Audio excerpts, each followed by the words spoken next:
नमस्कार, राम राम।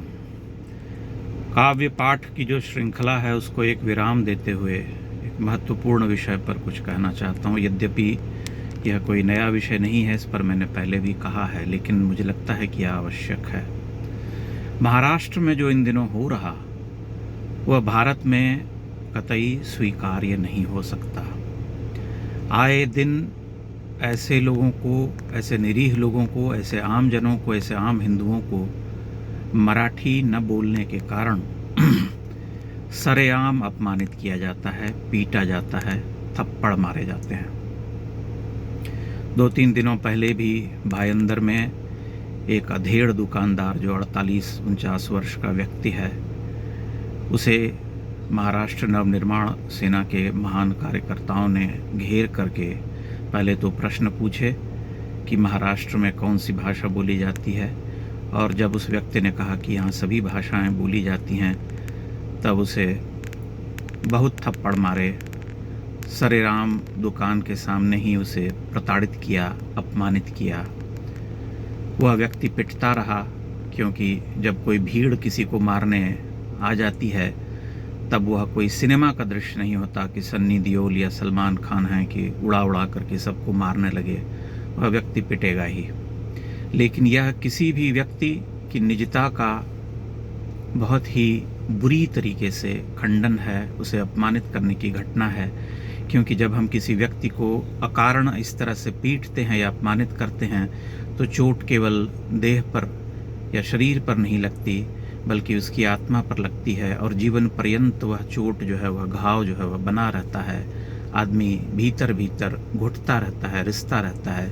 उसे यह घटना याद रहती है कि उसे क्यों पीटा गया कारण। मेरा एक बहुत साधारण सा प्रश्न है कि क्या किसी भी व्यक्ति को या किसी भी समूह को इस तरह से भाषा सिखाई जा सकती है क्या? मैं आपको लिख करके दे रहा हूँ कि इस तरह की घटनाएं जैसे जैसे बढ़ेंगी वैसे वैसे असहिष्णुता तो बढ़ेगी ही, भाषा के प्रति एक वितृष्णा का भाव लोगों के मन में जागेगा और लोग विद्रोह करेंगे। जो लोग सहजता से या सरलता से किसी अन्य भाषा को स्वीकार कर सकते हैं, वही लोग एक समय के बाद विद्रोह करेंगे और यह तय करेंगे कि वे उनकी भाषा न बोलें, क्योंकि किसी को भी लाठी से, डंडे से भाषा नहीं सिखाई जा सकती है। और वह कोई अकेली घटना नहीं है। आज ही एक और वीडियो सामने आया है जिसमें उद्धव ठाकरे समूह के नेताओं ने महाराष्ट्र के व्यापारियों को कार्यालय में बुला करके उन्हें अपमानित किया और उन्हें थप्पड़ मारे। यह इतनी निंदनीय, इतनी नीच और इतनी घटिया हरकत है जिसकी जितनी भी निंदा की जाए कम होगी। महाराष्ट्र के लोगों से मैंने पहले भी कहा था कि वे समर्थ लोगों की पिटाई क्यों नहीं करते हैं, ऐसे ही निरीह हिंदुओं को क्यों पीटते हैं और अपमानित करते हैं। पूरी फिल्म इंडस्ट्री हिंदी की महाराष्ट्र में है, वहाँ पर हिंदी सिनेमा बनते हैं और हिंदी बोलने वाले लोगों का ही बोलबाला है। हिंदी की पूरी फिल्म इंडस्ट्री जो है आज से नहीं बल्कि दशकों से महाराष्ट्र में है, मुंबई में है।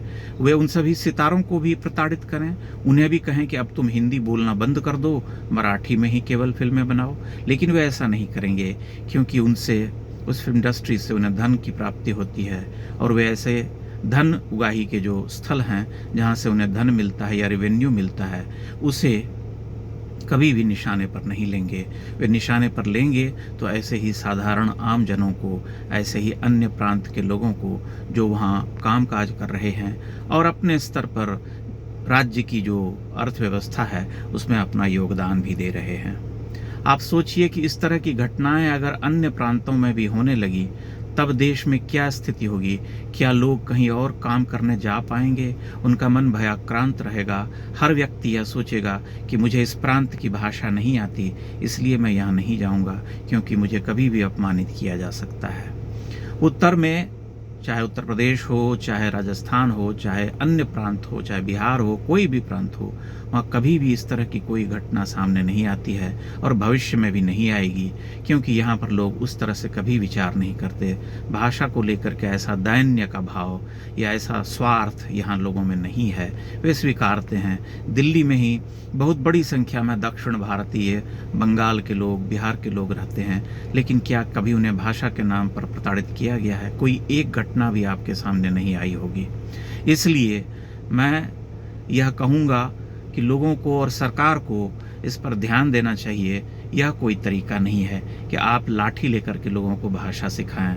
अगर लाठी लेकर के भाषा सिखाने निकलेंगे तब भाषा सीखने की बात तो बहुत दूर, उस भाषा के प्रति, जैसा कि मैंने पहले भी कहा, एक विद्रोह का भाव पनपेगा और लोग यह तय करेंगे कि वे उस भाषा में न बोलें। वे सीखने की इच्छा जो भीतर से मन में रहती है, सहजता से जो आती है, वह भी दिनों दिन मरती चली जाएगी। इसलिए मेरा निवेदन है कि महाराष्ट्र के लोगों को अगर राजनीति ही करनी है और राजनीति करने के लिए उनके पास अगर यही एक हथकंडा बचा है तो वे निश्चय ही अपने इस कार्यक्रम को आगे बढ़ाएं। लेकिन ऐसा करने से उन्हें राजनीति में भी कुछ विशेष लाभ प्राप्त होगा, ऐसा मुझे नहीं दिखाई पड़ता है, बल्कि वे दिनों दिन हानि ही उठाएंगे। यह बहुत सोचनीय बात है कि ऐसा क्यों किया जा रहा है। एक तरह की एनार्की, एक तरह का कैओस देश में पैदा करने का प्रयास, ताकि लोगों को यह संदेश दिया जा सके कि हमारे मन में जो आएगा विचार या जो भी भाव आएगा उसे हम करेंगे, उसी की पूर्ति के लिए हम अपनी राजनीति चमकाते रहेंगे। आप सभी, मैंने जब पहली बार इस पर वीडियो बनाया था तब 2-4 मराठियों ने मेरे साथ भी अभद्रता की थी यूट्यूब पर और कहा था कि यहाँ क्यों कमाने आते हो। तब मैं यही पूछूंगा कि अन्य प्रांत के लोग जो अन्य प्रांतों में हिंदी भाषी क्षेत्रों में आकर के काम करते हैं, क्या उन्हें भी कोई इस तरह से टोके रोके कि यहाँ क्यों आते हो, यहाँ क्यों कमाते हो? यह भारत देश है, यहाँ सबको स्वतंत्रता है अपने हिसाब से काम करने की, अपने हिसाब से रहने की। कोई लाठी लेकर के तानाशाह यहाँ नहीं बैठा है जो यह कहे कि तुम हमारे प्रांत में काम नहीं कर सकते क्योंकि तुम्हें हमारी भाषा नहीं आती है। हिंदी एक संपर्क भाषा है, मैं बार बार यही कहता हूँ, हिंदी एक संपर्क भाषा है। उससे लोग अपने आप को एक दूसरे के साथ जोड़ते हैं। यह हिंदी थोपने का विचार नहीं है। अगर कोई व्यक्ति मराठी नहीं जानता है तो वह उसे आप प्रेम से कह सकते हैं, उसे कह सकते हैं कि आप हमारी भाषा सीखिए और हमारी भाषा में संपर्क करिए, और ऐसा करने पर इसका परिणाम भी सुखद होगा। लेकिन लाठी डंडे से पीट करके या थप्पड़ मार करके या जोर जबरदस्ती करके किसी को भाषा सिखाने का प्रयास कभी भी फलीभूत नहीं होगा, बल्कि उसके दुष्परिणाम आएंगे, उसका एक विपरीत प्रभाव जो है समाज पर पड़ेगा। इसलिए महाराष्ट्र के लोगों को गंभीरता से विचार करना चाहिए कि क्या वे जो कर रहे हैं उसका कोई तार्किक विश्लेषण या उसकी कोई तार्किक सम्मति हो सकती है। मेरी दृष्टि में तो कदापि नहीं हो सकती। यह ठीक नहीं है, यह बहुत अन्यायपूर्ण है, इसे रोका जाना चाहिए। बहुत बहुत धन्यवाद।